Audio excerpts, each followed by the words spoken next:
What's going on, everybody, and welcome back to the A Show with the Kings of Pro Wrestling Podcasts. I am Justin, here with Meelz. What's going on, Meelz? I don't know. I fail every time you ask me what I'm doing or what's going I, on. What's going on in the world? I've taken a break from asking you what's going on. I think I Really? took a break from it. I took a break and then I came back and did it. I do it on purpose. I don't think you took a break. I think it's more so a stronghold at the beginning of the show for various Miz related reasons.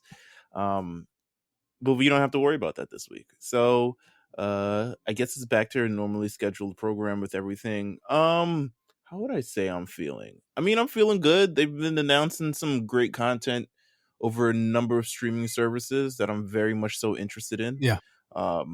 I'm kind of sad that I have to buy so many streaming services to be able to tune into a bunch of this stuff. But hey, what are you gonna do? Before we stepped into this, I saw the trailer for the new challenge that's exclusively. How fucked up is that? Exclusively on Paramount Plus, not MTV. MTV barely plays the challenge. I don't even. For those who don't watch the challenge, I don't know what to say to you, but thank you for listening to the A Show. That's what I'll say. Yeah. But for those who don't watch the challenge, if you are actually, maybe if you're, what age would I say? Let's say 30 years old and up. If you're 30 years old and up, you know that the challenge in real world and all this stuff used to be a big deal on MTV. Yeah. I can turn to MTV right now. Actually, let me see right now what they have on. Legitimately looking. They're playing the movie The Proposal with Ryan Reynolds and some other white bitch. So clearly it has no sort of concept of thing. The MTV plays the challenge once a week and expects you to catch up online or something or other rather. So this really it means nothing to me. It means I can just watch it in my free time and stuff like that. So yeah, but I hear there's some other good stuff that's coming out this week or it's coming out soon. Yeah. Zack Snyder's Justice League drops this week. A lot of surprise and shock and awe that happens. It's getting good reviews. How about that? I think it's crushing a lot of people's minds right now. Obviously, we are good friends with X and Van of the Black Variant. They have a fantastic episode dropping this week with Richard Newby, who actually saw the movie, and they'll be previewing it and talking about it this week. So can't wait to hear that. Ooh, yeah, okay, big guest, all big right. guest. That's a big get for them. But we were also talking about the Peacock thing and the fact that the network is about 3 weeks away from being extinct. And I asked you, I was looking at it because I was like, when does this start? Because I don't really know what to do. I don't even think we've explained it on this show, but according to the Peacock site, the network, you can continue to watch things on the network until April 5th. And that would be days before Mania. Which I will do. Which I will absolutely do. Yeah. Because I paid for it already. Like, it doesn't even matter to me. And so at that time, you will be able to, essentially sign up for Peacock using a code that they have that actually does expire on the April the 9th. So the day of Mania, if you do, which is good. Yeah, if you do not use your Peacock code, you can go on the site to check that. I think it's Peacock Mania. You will get the network not for 4 months for $9 a month. You'll get Peacock for $9 for 4 months, and then it'll switch you over to the $5 a month plan, which I think is a great deal for all of that. But the network will be no more, but you can actually start kind of migrating the Peacock on the 18th. So days before Fastlane, you can start. And I think I'm going to do that. I'll leave it for you, Meelz. I'll be like, okay, Meelz, you stay with the network and see how that works, and I'll watch it on Peacock this weekend and let you know how it works. I know how the network's gonna work. The network's gonna work like the network. I don't know how Peacock is gonna work. So by all means, my friend, I wish the best to you in this situation. Oh my and all the Peacockness in their first. It's not even their first live thing. I don't know. It's just the infrastructure. I'm interested. Obviously, we talked about it. Oh, this Fastlane thing is just a prelude for WrestleMania, so they aren't testing stuff on WrestleMania, and everything goes to shit, and then have to pay millions of people who wanted to tune into WrestleMania back. So, listen, we're in a world where you're paying $5 for WrestleMania. Wow. You know how wild that is? If I told my mom this 20 years ago or so, 20-some years ago. Like, Mom, don't worry about X7. I got the fiver right here. Right. You know what I'm saying? It's like, well, I guess I won't spend on this because WrestleMania is week. I'm paying $5 for WrestleMania and all WrestleMania related content. That includes NXT, that includes the Hall of Fame shows, that includes whatever the hell they got going on the rest of the week. I'm sure they're gonna have plenty of like little interviews and bumps and the bump and all this other stuff like that, WrestleMania related. You get all of it for $5. And this is not even an ad. This is not. I mean, they have not paid us for this, but it is just such a great deal. And of course, for the listeners, once again, we're going to reiterate, if you sign up now through April 9th Yes. and you use the code Peacock Mania, you can get Peacock for $9.99 for the first 4 months. That is $2.50 per month. Mhm. And then after the first 4 months, it'll switch over to the $5 plan, which I've heard one of my friends who has Peacock already, who already signed up for Peacock, said the ads thing is not even that crazy. Okay. Like it's not, it's not going to barrel you with ads at this point. So $5 deal, I'm looking into it. I was like, yeah, I may do the $5 deal, $10 deal, no ads, no problem, nothing.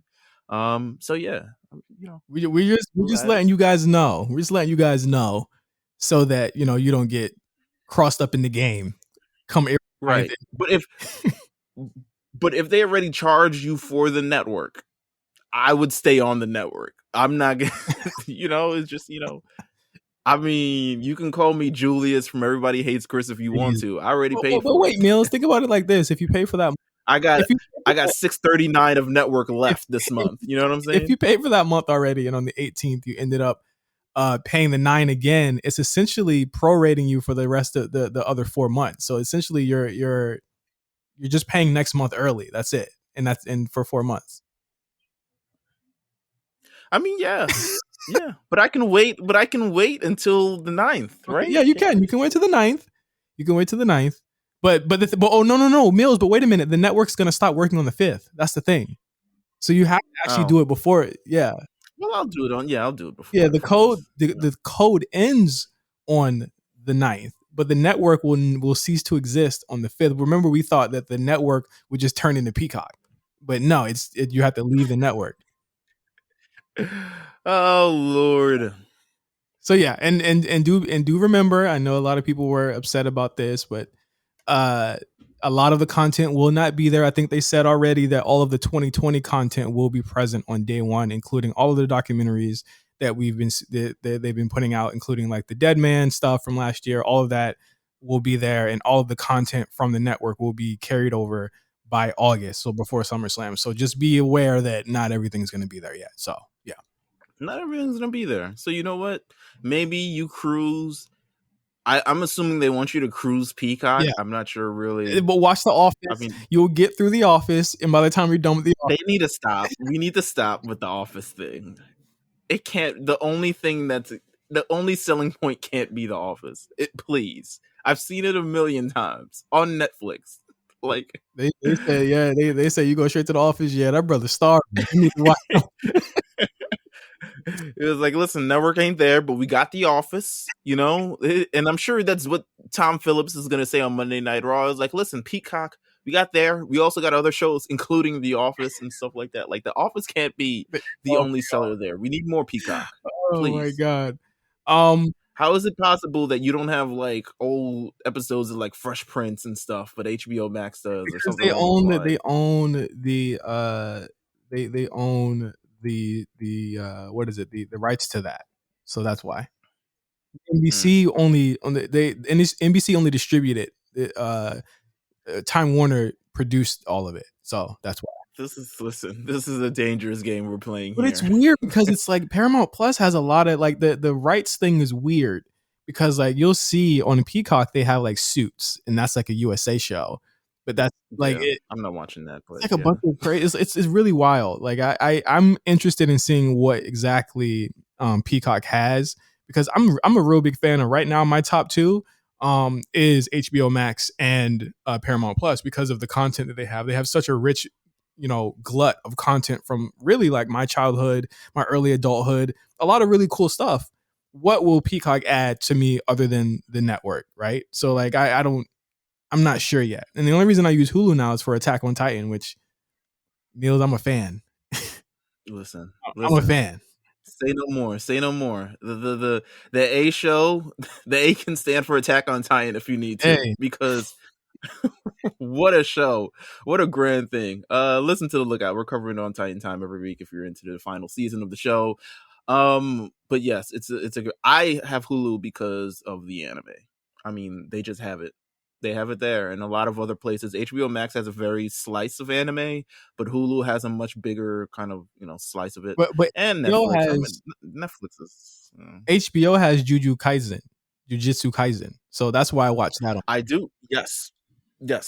I have that as well. So I make sure to like binge and watch that. So it definitely has Jujutsu Kaisen. I think it has all dubbed episodes of Hunter x Hunter, which no one else has. So it has definitely some things. I mean, the streaming wars is crazy. I'm glad, I guess, that they're consolidating it with Peacock. So I guess you get a little bit more bang for your buck. You get a little bit more entertainment. Actually, you get way more bang for your buck because you can only pay $5. The network was definitely $10. Yeah. So,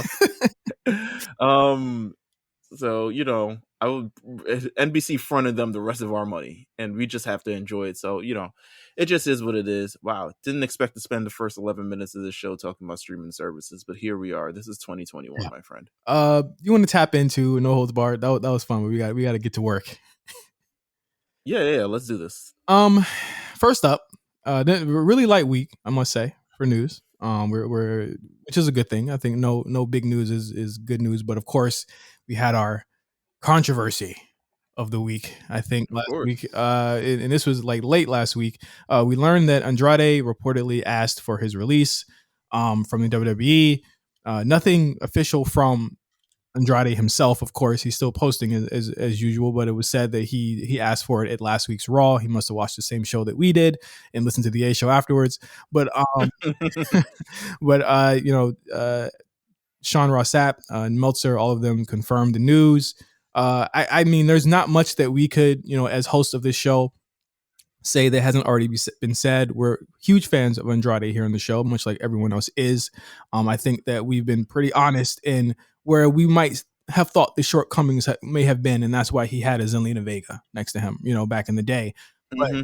But I wanted to just see how this is different, or how is this the same as other instances, because I don't necessarily think that when in the instance of other people such as a Leo Rush or other people like that, I think that there were certainly behavioral issues that contributed to a lot of that stuff.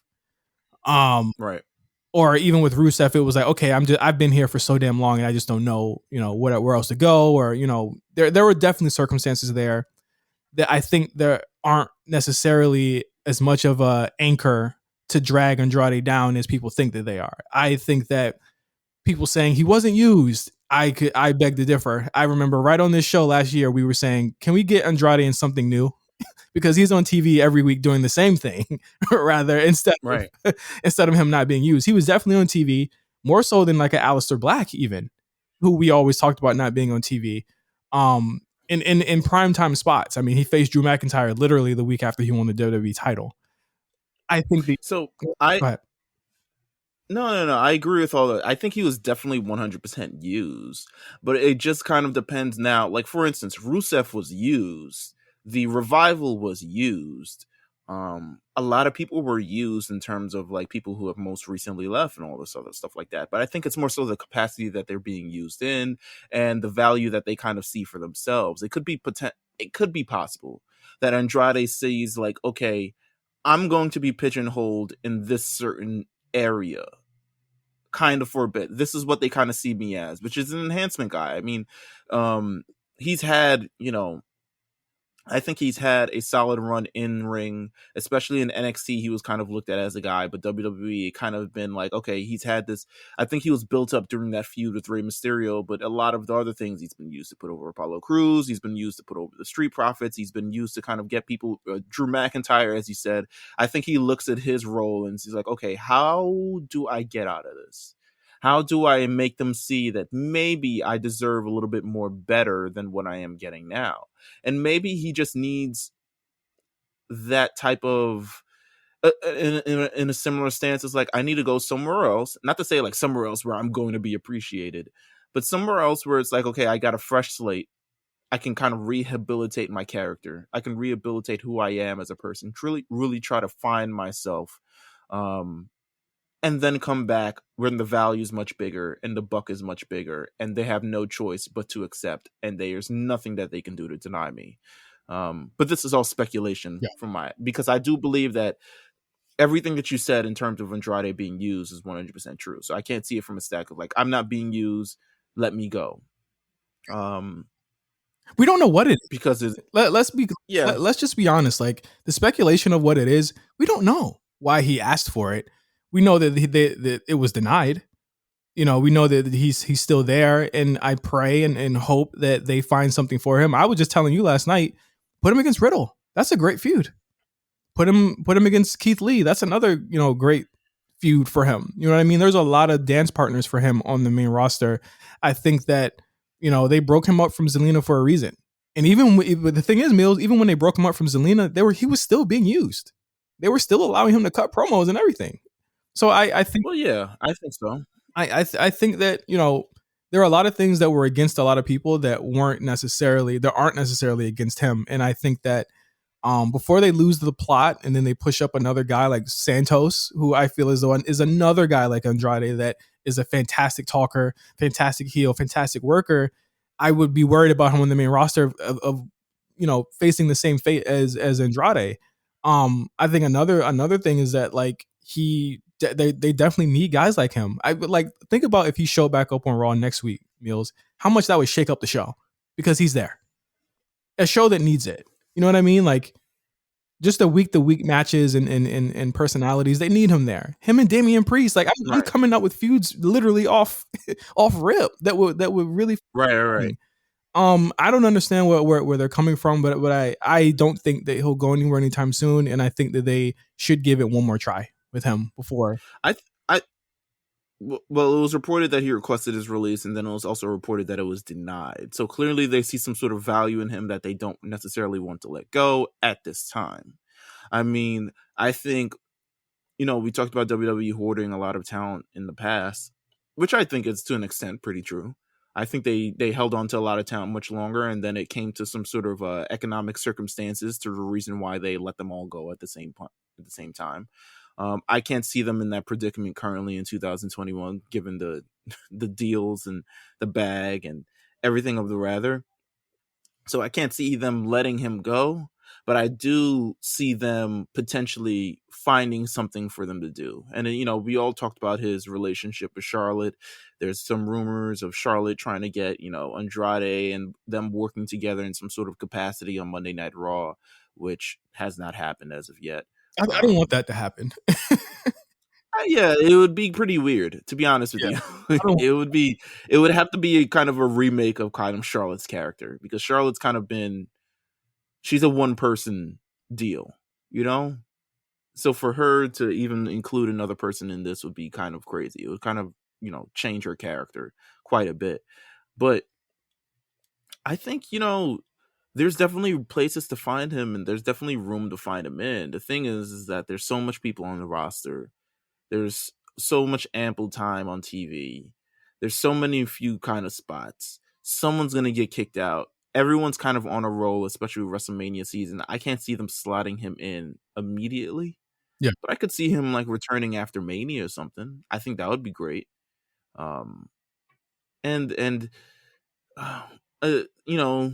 There's the thing of like, oh, maybe you should go back to NXT. I don't really want that to be the end all be all for everybody. Yeah, not everyone can do that. They're stacked.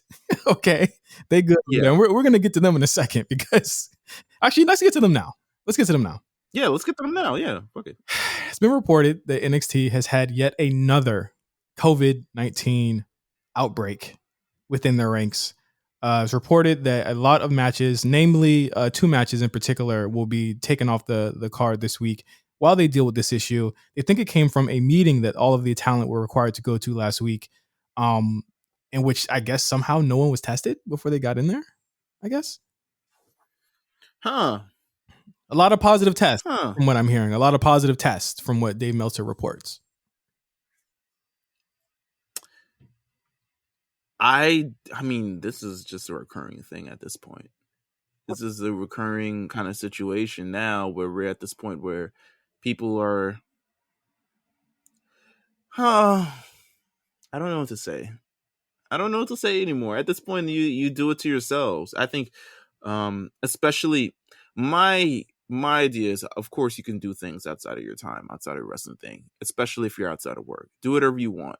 I truly believe, though, that if you're not taking precautions for the best safety of everyone and everyone else, and then you come and you bring anything that you did, you should be sort of reprimanded in a way. Yeah. To be honest. Yeah. And if you're out having parties and you're posting it, because the posting is really the if you're out here promoting that obviously you're having things and not everyone's being socially distant and all this other stuff like that, it's kind of like when certain jobs and stuff like that, like you get a DUI or you get something along those lines. Maybe it's not as extreme, but there should be some sort of thing around that. And because obviously we've been doing this for a year. And 1 year. They reported that Vince has actually been like really pissed off about the amount of like people not taking it serious, which because WrestleMania was in a gym last year. Yeah.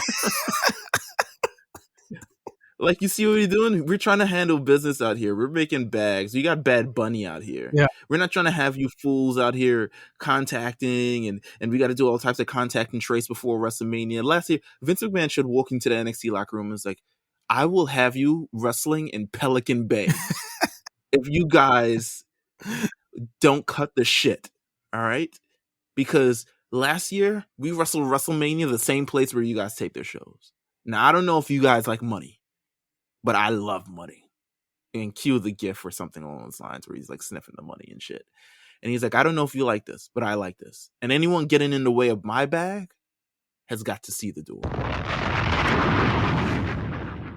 And that's it. That's how I do. Listen, this is an investment in the company. We got Bad Bunny over here. I don't want to keep bringing up Bad Bunny, but Bad Bunny is a hot commodity, to be honest with you. He's the biggest star on the show.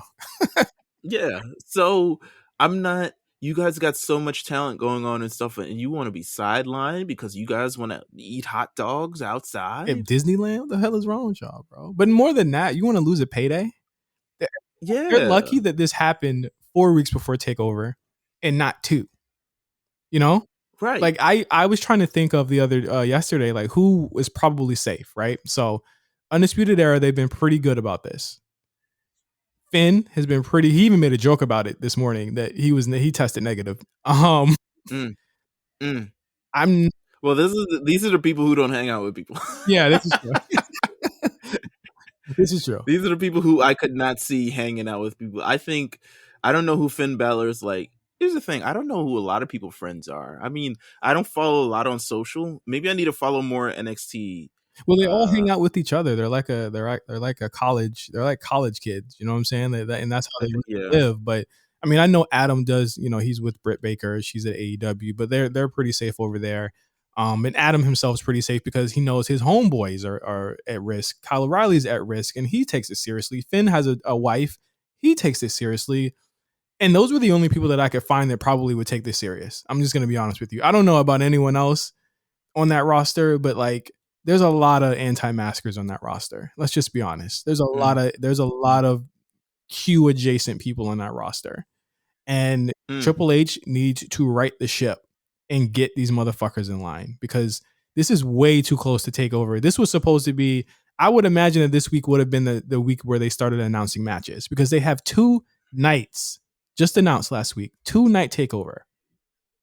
That means everyone is getting the bag. Exactly. So you don't want the bag? You don't want the 2-night bag? You night 1, night 2? You don't want that? I'm so confused. NXT. I don't know. It's like, do we have to buy you guys? Do we have to assemble a campus and have all you guys stay on campus and everyone be neighbors and solidify you in a bubble to make sure everything goes right? Do we have to do this, NXT? Here's the thing. How do they feel with vaccination commercials on their programming that will probably air on NXT this week? Let's just be clear. That vaccination commercial with these superstars, with Daniel Bryan, Bianca Belair, a lot of people are on that commercial. Montez. this is a stark contrast to what I would believe WWE would actually care about, to be honest with you, because they went from really not saying much about COVID to sprinkling it in like during Drew's 24 last summer Right. to Drew. Well, it's because it's become so politicized just in the natural sort of Exactly. thing that it just kind of seems weird, the fact that they would bring it up knowing how much I guess how fiery of a political topic that vaccinations and being tested and COVID itself has become over the last number of years. Usually they kind of stay away from even leaning from one side to another, but hey, maybe they're trying to impress the new press. I mean, it is it is a worldwide issue, and they should talk about it. Let's not, don't get it confused. I'm glad that they are, and I know people are cynical about it, but there are people on that roster that do care about it, and I'm glad that they have a company or they're at a company that are going to say, like, I do think the WWE should be getting these motherfuckers vaccinated, or at least showing. Like, how dope would it be if like the NBA did, or they're trying to do, because the NBA is fucked up with how they have people on that fucking, in their ranks that don't want to take it. But if they actually showed someone getting the vaccine, what would that, what that would affect a lot of people. You know what I mean? That would make people think that this is real. Like, why not do that? Get someone. I don't know if they'd ever do that shit. It'd be real. It'd be real as fuck if they did that. No? I don't know if they'll ever do it. I'll be honest with you. I mean, they might, but I know.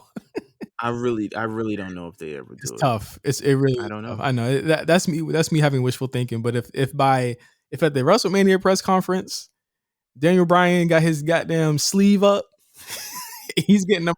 Damn press conference. They zooming it in, man. They zooming it in. We need press, by the way. We definitely need press on this thing. 2-night takeover. This 2-night takeover. How do you feel? Fantastic. I think it's a great idea. First night will be on USA. Second night will be on Peacock. What a great deal for an NBC Universal. They're getting a lot out of this Mania season. They're getting Mania. They're getting the takeovers. I mean, Fox ain't getting nothing but the SmackDown. Like, Fox is gonna have to get it. They're gonna have to throw Fox a bone pretty soon. They're gonna have to throw Renee and Booker T on somewhere and tell them, hey, hello, hi, yeah, come on, let's interview some guys through Page or Bone, something along those lines. Now they definitely need something. Yeah, man.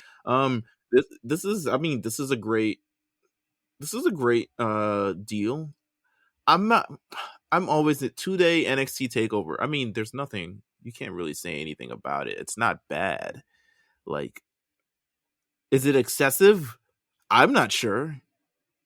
I'm not sure. We got to see what we got to. Yeah, we really do. I think that they, and I said this last week. I think that they potentially have the most storylines that I would care about, especially at the top with the Adam Cole, Kyle O'Reilly, now Finn, Karrion, main events going on. Whatever Io and Raquel does is intriguing because that hasn't happened yet. I think they have the matches to me that I would be like, okay, this is a must see. They have new women's tag champions. I'd love to see how that works. I mean, I thought that the match they had last week was really good and better than a lot of the main roster women's tag team matches. So they have the juice going in. I'm not sure how this outbreak is going to affect them, but we got to see how the card is designed and structured first. Yeah. No, I agree. There's a lot of, deserving people who at least gonna be on the takeover. This could essentially be their first takeover. But I always felt like NXT, they don't use that wide variety of talent as we think. It's kind of like a solid cast, and every so often someone will filter out and someone will filter in. So it's not like something where it's like an AEW Dark where it's like, fuck, well, we got too many. We got schmoes and joes hanging around, and so I'm excited to see it.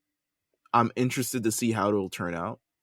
Gotta happy 2-night events. I always feel like one night should affect the other night for some sort of just So you link something, you have that link between them, so at least people want to tune in, and them not being just two independent nights of two sets of matches, two very different cards and something like that. Well, the way that you do that would be, you would, I don't know if they would do this, but like you would have Finn and Karrion night one for the title, and a number one contender match between maybe Cole and Kyle O'Reilly. Whoever wins those matches goes on to night two, sort of like what they did with New Japan. They go into night two, then they face. That's what I was thinking. Right? Yeah. That's what I was thinking. That makes the most sense to me. But will it happen? Shit if I know. I mean, they got a lot of things. I think we can see, I don't want to take up too much of the War Reports, thing, but there's some stuff for Leon Ruff and Swerve. What's my man's name? Swerve. There's, tag team titles galore now on the show. There's North American championships, Being Afraid and stuff like that. There's a couple people. So hopefully it all works out. Hopefully it all works out well for everyone involved. At least at this point, 2 days might seem excessive considering this damn outbreak, but luckily it's not 2 weeks before the event. I think this wasn't on the junket, but I want to gauge your feelings on this. How do you feel about the Bellas? Oh yeah, that. The Bellas want to come back very, very badly. They want them tag team championships. They legitimately want to come back just to win those tag team championships. How do you feel about it? How do you feel about them just in general? I don't mind the Bellas. I'm not gonna lie to you. I think Nikki is a really good wrestler. I'm already sick of the conversation. Let me just say I'm already sick of the discourse. So like anytime they say that they want to come back, it automatically I cringe, not because of them, because I don't mind them coming back if they want the tag titles, let them get the damn tag titles. You know what I'm saying? But like, I'm just not ready for the conversation. I think that there's a fundamental like lack of understanding of like how a lot of like things in this business work, especially from people who watched it for the last 25 or so years, like we have. You know what I'm saying? Like we've watched it from the beginning all the way to now, where it's like, yes, they're gonna get pushed because they have their own TV show and they have their own business and like they are stars. You know what I mean? So like, I don't want people to be surprised when they come back and they get what they said they wanted to get. But I think it'd be cool, depending on who they win it from. Yeah, I think it'd be cool too. I think the Bellas are probably in a division of tag teams that are mostly put together because there's nothing really for them to do individually. They are really the only true kind of female tag team that's really kind of ever existed. I'll probably give Beth and Natty another nod as well, but they're really the only true female tag team that ever existed, and they have the opportunity to give a rub. I'm concerned about Nikki Bella. It seems like the doctors keep telling her, "Hey, girl, relax, you're next." Yeah, relax. And she's like, "No, but they just introduced these tag titles on NXT too, and we kind of like want those as well." And it's like, child, paralysis is not a joke. You know what I'm saying? Like, this is very, very much real. So we'll see how it goes. A lot of people took a lot of years off between them returning to ring and now. Nikki Bella has been on for pretty much the last like 4 years or so. So hopefully she's able to return to some sort of shape where she can go. But other than that, yeah, very weird. Yeah. I don't have anything to offend people this week. So, that's always nice. Yeah, I'll give you guys a break. From sorry if this offends this week. Maybe the next week you guys can piss me off to talk about it. So when we get back, we're gonna do some really quick WrestleMania quick hits, and we're gonna tap into the Fastlane card, which surprisingly within a week shaped up to be one of the strongest cards in quite some time for WWE. So we'll talk about that when we get back on the A Show. I find your comments disgusting, absolutely disgusting. I would never, ever make fun of another man, ever. And I mean that. I've learned I would never, ever make fun of another human being and poke fun at him. Yeah, well, you came out here and apologized to me, Shane, and let's be straight. You and I both know that McMahons don't apologize for anything. You came out here because you wanted to confront me. But what happened was you got scared. That's why you mumble and fumble through your words looking for what you wanted to say, because you knew that you were scared and that your mouth, well, it was going to write a check that your ass couldn't cash. Mm-hmm. So, Braun, what are you thinking? Oh, I'm sorry. That probably if we can be inside your brain, we would hear beep, nothing. What do you mean, Braun? What I'm trying to say, Shane, is you don't have the guts to come out here and say what you... I'm going to cut it right there. Braun dumb as hell. Both of them are dumb as hell. The labyrinth of redundancy of Shane McMahon's I would never make fun of a dumb, fun guy. Not me. No, I would never dumb. Dumb is not what I do. I was just like, what is going on here? He talks like a Dr. Seuss story. He didn't know where he was going. He doesn't know where he's going to end up. This feud is very much so forced on us. But hey, whatever. It's so that we can see Shane die a horrible death at Raymond James. I'm all for it. I'm not thinking that it's any more serious than that. But like, Braun, come on, man, you got to have some better clapbacks. You need to hire Michael Blackson or somebody to come help you, bro, because you are like, you failing, bro. Get Drewski. If y'all got bad, you can't. No one believes him, man. I just said that one of the reasons why I talked about this on Twitter. The reason why this feud isn't working thus far is because we do think Braun is dumb, and we don't really like him. So it's like there's nothing really going on for them to go for this man to be a raging lunatic for the last like year and a half. And then we're suddenly led to believe that he was being bullied by Shane McMahon. Just there's no precursor to it. It's just Shane McMahon one day showed up and started, asking him how you do these long division things and all this other stuff like that. And he don't know what to do. Well, he's not gonna attack the boss. I think that's the reason why it kind of works, because anyone else he would have put hands on him already. But with this, it's like I don't remember or recall Braun explicitly saying, "I don't care if I get fired." You know what I mean? So like that is, I think the crux here is that he's afraid. He should. He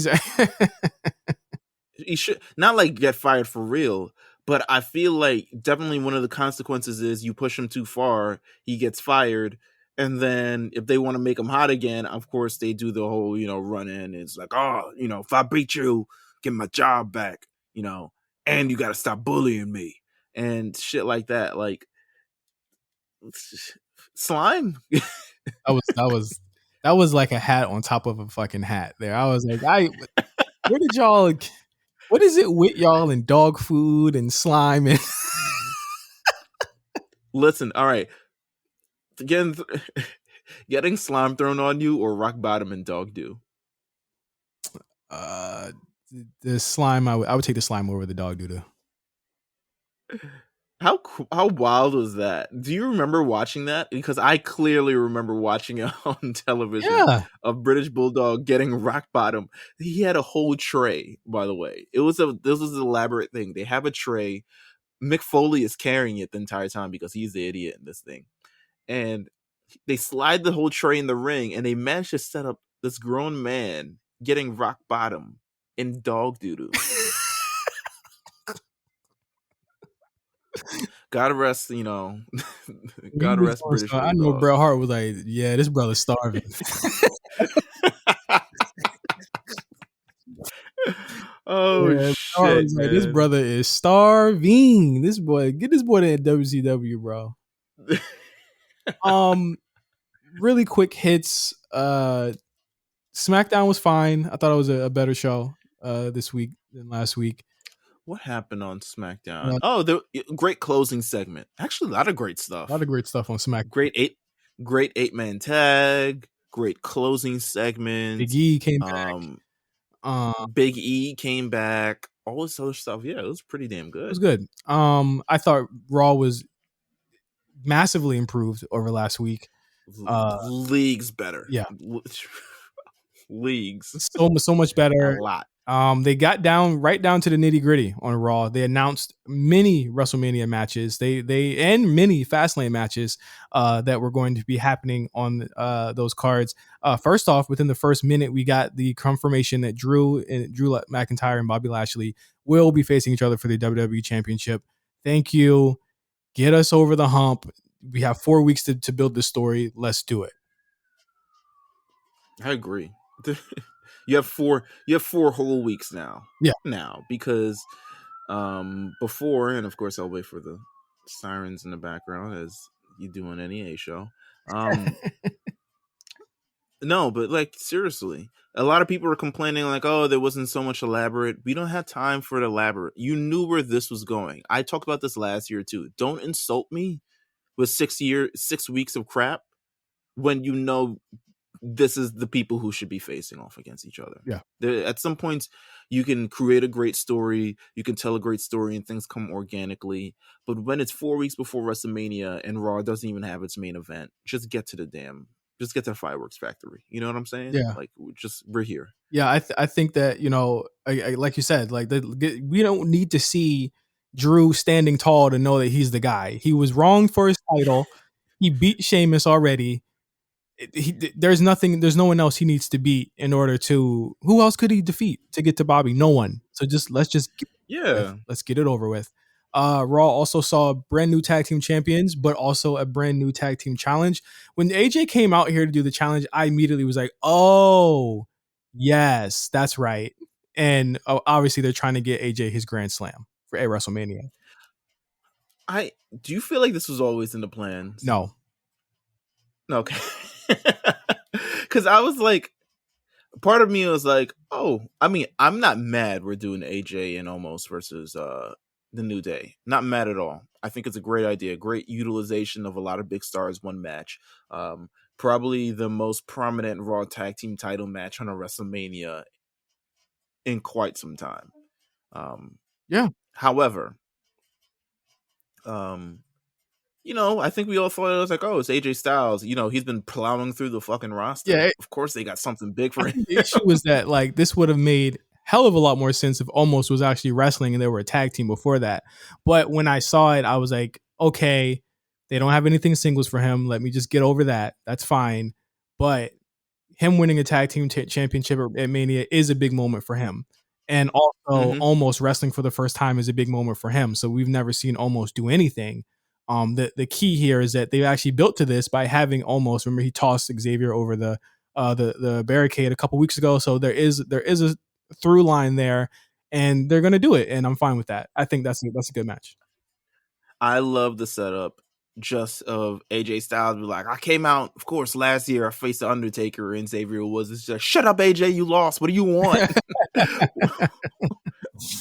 What do you want? And you know, listen, I think this isn't the first time we've seen something like this, especially someone making their debut at WrestleMania. Believe it or not, Big E also, if you watch that Big E doc, he made his debut at WrestleMania in a similar fashion, actually.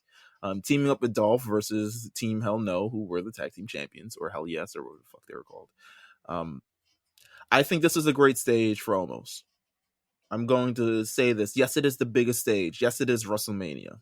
However, the bar for being a great competitor on the busiest show of the year is incredibly low. We've seen the worst of the worst on the show. We've seen all types of Snookies and Maria Menounos and you know, Jericho versus Fandangos and all types of, you know, garbage on this show. Almost making his debut. Listen, just get a drop kick going or something to just pop us and you'll be fine. Yeah. That's all I'll say. You just need to move. Do something cool, and that's all people will talk about, and that's going to be in all of the video packages. That's it. Everyone. I want him to succeed.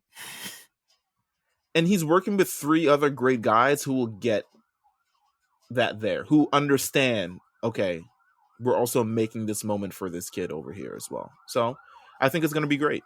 They're coming to get you, Meelz. Obviously, coming to get. some sort of crime spree going on in my neighborhood or Yeah, something. I mean it's New York. It is literally the personification of Streets of Rage on Sega Genesis. Let's talk about Fastlane 2021, a card that literally I feel like I looked up one day and it had all of a sudden 7 matches on it. Happens on Sunday. Of course, we're super. I'm now super excited for the card. Let's run through it. Was announced on Raw. I think a lot of, and let me be clear, a lot of this card is going to be story because I think a lot of these matches are going to be happening again. But it was announced on Monday. This first match, Alexa Bliss versus Randy Orton, that she wanted to face him. I don't think this will be a match. Let's just be clear. No, this is going to be the Fiend returning at Fastlane to pop the Peacock crowd. I don't think the Fiend physically returns before WrestleMania. Okay, like Taker. They're doing a Taker thing with him. You're saying? Yeah. Okay. Yeah, Taker, various WrestleManias. I don't think he returns before WrestleMania in physical form.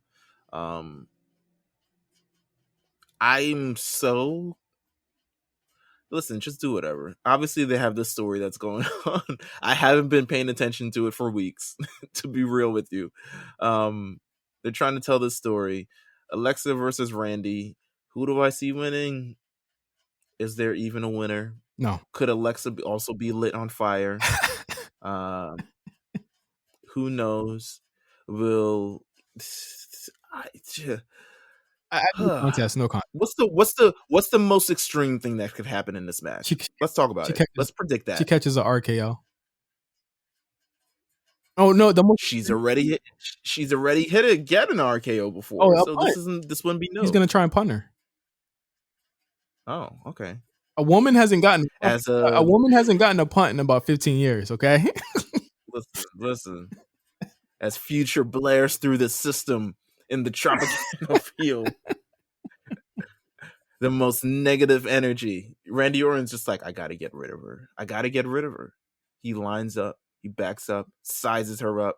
She's only like 4 feet tall anyway, so it's not that much to punt. Might actually punt the entire body out.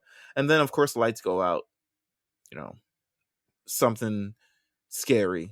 And the WrestleMania sign starts dripping blood or something. When the lights come up, Soulja Boy is on the other side of the ring. That's what I'm imagining. I don't got no baby mamas, nigga. That's gonna be it's gonna be a joy to watch that one. I think. Next up, you have Braun Strowman versus Shane McMahon. This was also announced after Monday night. Ooh. I'm not sure they're trying to get this one out the way right now. This seems to be like it's going to be like a regular match right now. I do believe we're going to get the stip match at Raymond James, and it might be like one of those pre-recorded type things. I do think we're going to get one cinematic match at Mania, and I think this could possibly be one of them. I don't think Shane McMahon has had maybe one regular match at WrestleMania. Maybe 2. Yeah. Maybe 2. Other than that, the man is a stunt man. So clearly we're getting the regular match. Shane McMahon is the heel in this situation. So I expect somebody on behalf of Shane McMahon to come out and beat up Braun Strowman. Maybe it's maybe he's got some cronies on his side. Maybe he reforms the Mean Street Posse in a variation of 24/7 people. Worst case scenario is that it's Elias and Jackson Riker. Because they have no direction right now. That's the worst case scenario for me. I could see it. Yeah. I could see it. If they really want Braun Strowman to be a hero, eliminating Jackson Riker would be a step in the right direction. Literally killing him would be... I'm sorry, go ahead. I got... who do I think is winning this match? I'm Shane McMahon, yeah. Yeah, Shane's winning this match. Next up, you have Drew McIntyre versus Sheamus. Was this regular-ass match? I can find it. They've all been regular ass matches. Yeah. Yes, I think it is a regular ass match. Okay, regular ass match. Drew McIntyre. They tore it up. Listen, Drew don't miss. Okay, and he hasn't. Sheamus is on he's on a damn tear. He ain't missing either. This is gonna be good, but this needs to be it. This needs to be the final match between these two. I'm sorry. You can only get so much good things so many times. I said the same thing with Aleister Black and Cesaro and Aleister Black and Buddy Murphy. Let's move on. It's time for Mania. Drew McIntyre's. Are they gonna hug at the end? Are they gonna shake hands? Like, what is? I feel like something stupid is about to happen. I don't expect this match to really. Do I expect this match to have a finish? I don't know. Yeah, it'll have a finish. Drew's not getting no screwy finishes, and the idea that they're even trying to like play around that Sheamus is going to be in the title match is like, don't test me, bro. Like, don't do that. Let's just have it be a fair and square 1-on-1, and have Drew overcome this whole thing because they didn't finish the last match. The thing that's funny to me is that they I don't know why they wouldn't run back to no DQ. So there must be a winner because they just had a no DQ match and they're going right back to regular ass match. It doesn't make sense to me. Yeah. Didn't they knock each other out like fucking two white frat guys? And that was the end.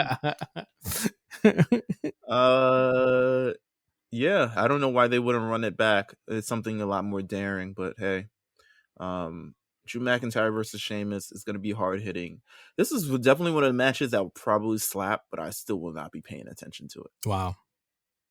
Well, one match that we will be paying attention to: Big E versus Apollo Crews for the IC title. This got blood feud vibes, but I'm it's one of the best feuds of the year thus far. I'm gonna say this right now: they need to have Apollo win the title. Ooh, they need to have him win the title so that when they will have the rematch at WrestleMania, that Big E gets to win that title in front of people. I think everything that they're doing for WrestleMania is to redo these title finishes with people there so that they can pop.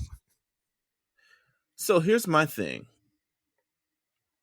Do they believe in Apollo Crews? Absolutely. Are you sure? Well, okay. We've seen this before. We've seen this before, but on the face side. We've seen this before on Apollo Crews getting a lot of momentum, building up to a lot of things, winning. I mean, he won the United States Championship, and then what happened? So my idea is, do they believe in Apollo Crews more than they do believe in Big E in terms of carrying this to WrestleMania? I think Apollo Crews is doing amazing in his role. I think he is far superseding what we believed at any point, especially with him being a heel and incorporating that into the system. But will they decide, okay, let's put the strap on Apollo Crews in this match over Big E? I don't think so. I think Big E, despite it all, because Big E has been through hell, Apollo Crews has already been made to an extent because he's been dropping shit on this man's head for the last 3 weeks. I think Big E somehow overcomes. And this might be the feud that ends at Fastlane. It would be great if it went on to WrestleMania, but I don't know if it has that WrestleMania glimmer to it, like that sheen to it as much. But you do that. You do that by having Apollo win and keep Big E from getting the match again. You know what I'm saying? Like, I think that there's something to be said there that Apollo overcomes him and has more hanging over him, and that Big E's rage and anger is essentially what makes him lose the title here in order to get it back. I mean, maybe you do a ladder match at Mania or some type of stipulation match or a stair match or some shit. You know what I'm saying? Like something that has to do with like the fact that he keeps using these stairs against him. But like, I think that, and I get what you're saying. If they believe in him, he absolutely should be winning the title at Fastlane and then dropping it at Mania for Big E. And and to me, that makes it a better feud. If they don't prolong this, don't have Big E win here and then do it again at Mania. But the thing about it is that there is just not enough time for Big E to have a program going into Mania that's bigger than this right now. There isn't. It's either you want him on the card and he has this feud, and this is to me a defining feud for both men, or you do the right thing, have Apollo win it, and then have a chase and have Big E chase the title, because that makes the IC title mean more. I mean, it's already meant more with Big E than it has in a really long time, to be honest with you. I feel like the road to chasing the IC title with 4 weeks left to Mania is too short of a road. if he wins it on Sunday and he says I want another match, and then Apollo's like, hell no, I ain't giving you another match, and he has to like work through maybe Apollo's guards or something like that to get there, I think that's absolutely, that's enough time.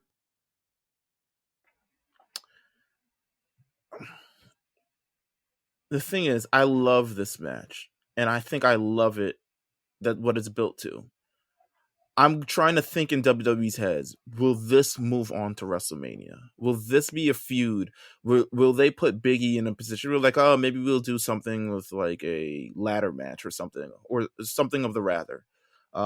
Because there is sort of a WrestleMania type of like, you want to have a WrestleMania field all these matches. Do I think this feud is great, and this blood feud is amazing? Yes. Well, do I think it'll carry over to WrestleMania? I'm not fully sure yet. We'll see. Because it seems like it's hitting its peak like now. And I don't know where they go from here. I could see Big E winning. All right, I could see Big E winning, and like Apollo Crews is on the rope, foot is on the rope, and the referee didn't see it. Or something along those lines. Something screwy. But I also think Big E will beat Apollo. I just think he will. Like, at the end of the day, if I had to pick one in this match, I'm saying Big E. I think Big E's winning this match for sure. All right, I'm gonna go Apollo, and we'll see what happens on Sunday. But I think Apollo Crews should be 100% grateful for this feud, because it has introduced a new character that I hope they continue to invest time in, unlike they've done to certain other people who got a whole new character, and now their wine guys are flipping over on Monday nights and SmackDowns and shit, and she's nowhere to be seen. Next match, Riddle versus Ali for the U.S. title. They had a match on Monday, which I thought was actually really good. I think Riddle, character flaws aside, can go. And I don't think no one can deny that. I think that his matches are consistently some of the top on the show whenever he's on and he gets time. Ali is another guy that can go. These two can have a great match together if you give them time. I strangely think that Retribution's about to break up. I there's no use for them anymore as a team. Strangely? Right? There's no use for them anymore. This was a COVID era thing that they needed to like get people on the show, and there's no use for them if they're going to have crowds again. I think they should break up. Damn, what are they banging out there? Okay. I do think they're going to break up. I think they're going to save the breakup until after WrestleMania. I think they go in WrestleMania. They're going to go in some battle royals, some bullshit like that, and someone's going to eliminate the wrong person or not allow someone to stop, and something along those lines. Yeah, it's time. It's time for Dijak and Mia to benefit the roster in their own way that they've been called up to. Yes, exactly. It's time for them to actually benefit the roster that they're on, as well as Shane Thorne. It's time for them to really be a part of the roster, because the fact that they're stuck in this stable really cuts down the amount of matches and matchups that they can have with anyone there. As far as this match, I have no doubt in my mind it's going to be good. I just think that, again, you give Riddle another win. I don't see this guy dropping the title for a minute. If not now, then it would probably be at Mania where he drops it. But this is clearly someone that they are pushing and that they want to push. And I mean, Ali it's not going to hurt him if he loses this match. So I think Riddle's going to win. I agree. I think Riddle's going to win this match. I would be shocked if Ali did, but I think Riddle's going to win this match. But again, it goes into like, if Riddle loses this match, he's going to get the match again at Mania. Because then it's going to become like the same thing I was saying with Big E and Apollo. Like, these two feuds are so funny because both are at what we would consider their peaks right now. Like, they both got a win over these guys already. How do you extend it? And that is by giving them the belt and having them chase it. So it'll be interesting to see what creative team decides to blink or actually go forward with this plan. Next up, for the WWE Women's Tag Team titles, which are now only on the main roster, Nia Jax and Shayna Baszler versus Bianca Belair and Sasha Banks. This is a match that I don't think is very popular with, much less us two, anyone else who is looking at this. It's just, I get what they're trying to do. Now, there's a factor in it that is not needed, which is unfortunately Reginald. Mm-hmm. Somehow a man coming in between these two women just doesn't make sense for a history-making match such as this, with two very strong, very independent, very powerful women in their own right. A lot of egos, a lot of things like that. I liked what I saw on Friday. Yeah. With Reginald come between them and Bianca really giving it to Sasha, and Sasha just kind of like, it's beginning to form. The Sasha we all know is who has a very much so big ego, is beginning to rear its head again. At first it was cool. At first it was like, yes, girl, I see you. And now I was like, rookie. First of all, I also want to give a shout out to my friend Victoria for having Sasha Banks on the Sailor Moon Fan Club podcast. It was a great interview. If you guys love Sasha Banks, I implore you to go seek out this interview. I think it's on YouTube and anywhere you can find podcasts, the Sailor Moon Fan Club podcast. Please tune in. It's fantastic. I mean, they're not going to win this fucking match, right? Ooh, buddy. I'm thinking they are. I'm thinking they're. The police are coming to get you. Where they at? I think they're gonna win. I don't think that it's. Listen, I stand firm in that none of this matters to me unless Bianca wins. If Bianca wins, I will forgive this.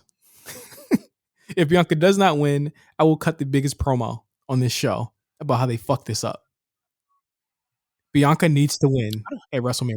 I don't think Bianca. I can't see many results in which Bianca Belair doesn't retain the title in this match. I mean, Bianca Belair doesn't win the women's title at WrestleMania, you mean? Yeah. That's what I mean. Doesn't win the women's championship. I just feel like that's where it's gonna go. It makes too much sense not to go there. But in terms of this match, first of all, why is this match happening? That's a big question. It was just kind of decided that it was happening. I know people didn't want Carmella a part of this anymore, and she just kind of disappeared. But I don't think it would have been a bad thing for Bianca to beat the person who literally just was competing for the women's title the month that she won the fucking Royal Rumble. I don't think there was anything wrong with that in beating her. I don't think there was anything wrong with just a Sasha Banks versus Nia Jax match at Fastlane and not on SmackDown this week. Yeah.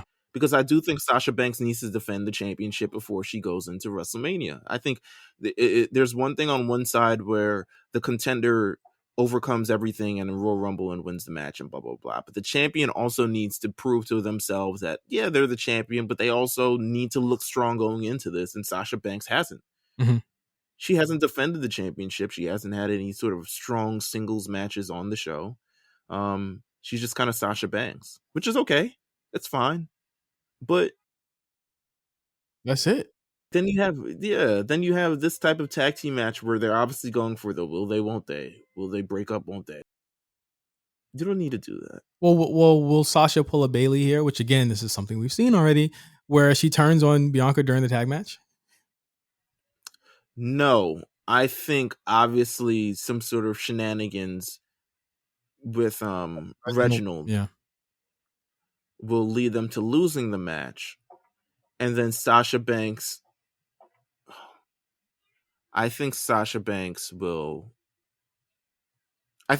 come to a head. There's obviously some sort of miscommunication. Things will come to a head, and I think they're going to start scrapping.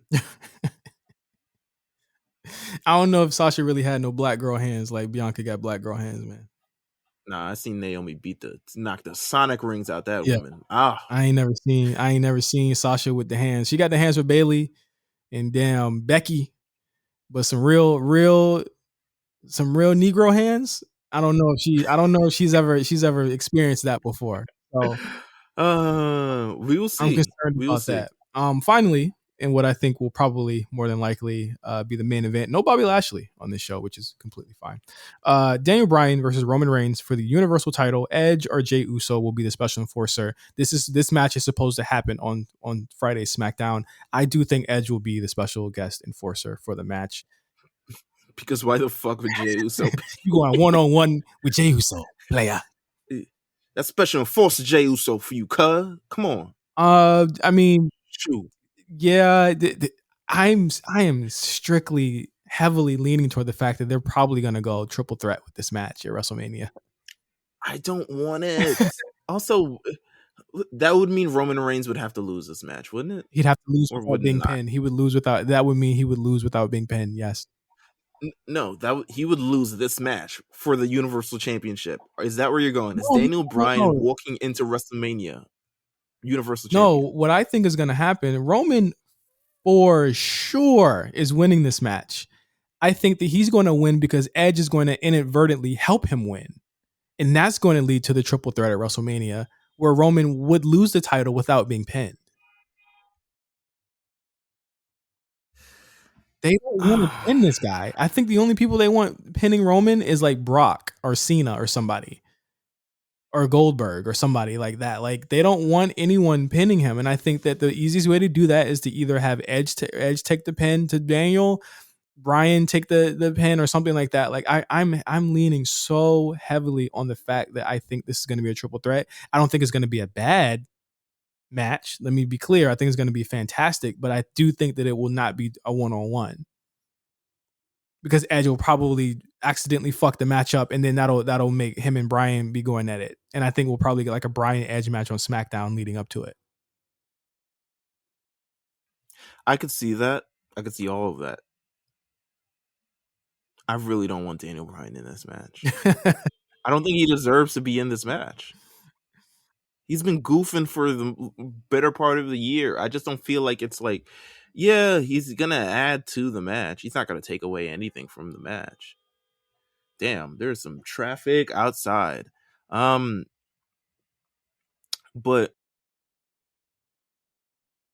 damn, what's going on in New York? Y'all good? I'm trying to figure this out. Hold on. Okay, maybe they're gone. I'm very torn. I'm very, very torn. I think this match is playing out amazing. I love the idea of the special enforcer. We haven't seen it in a while. I love Daniel Bryan versus Roman Reigns in a match. I don't think it's been promoted enough of like how these two will actually get down in a match with one another. Yeah. This is, I mean, I okay, let's be clear. I don't want the fact that you don't, how we feel about what's going to happen to bog down the fact that this is going to be a phenomenal main event. Regardless of what happens. Of course. Roman's on another level. Bryan's on another level. He's always on another level.